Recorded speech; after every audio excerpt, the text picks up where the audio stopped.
अगर आप परवाना वर्ल्ड पर नए आए हैं तो प्लीज हमारे इस चैनल को सब्सक्राइब कर दे और साथ में बेल आइकन को भी दबा दे और सुनते रहो नए नए गाने।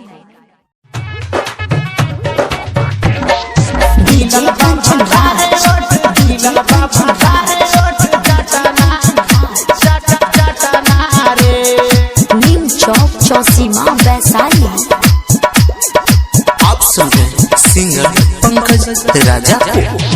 भइल बा बियाह मोरा पटना रे, मिलल बा भातारे ओठ चटना रे, मिलल बा भातारे ओठ चटना रे सखी। भइल बा बियाह मोरा पटना रे, मिलल बा भातारे ओठ चटना रे।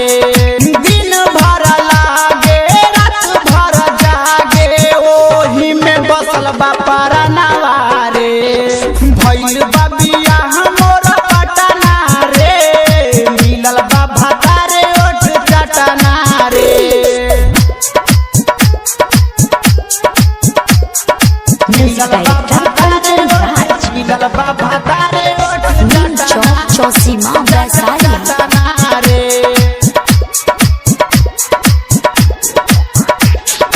गइल रानी सखी जब गवन के रतिया, फेर न देले हमके एको करवटिया। गइल रानी सखी जब गवन के रतिया, फेर न देले हमके एको करवटिया। करी का बराई उनकर कतना रे, करी का बराई उनकर कतना रे। मिलल बा भातारे ओठ चटना रे। भइल बा बियाह मोरा पटना रे, मिलल बा भातारे ओठ चटना रे।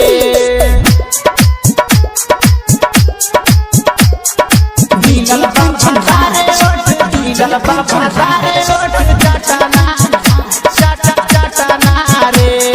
नीम चौक चौसीमा वैशाली।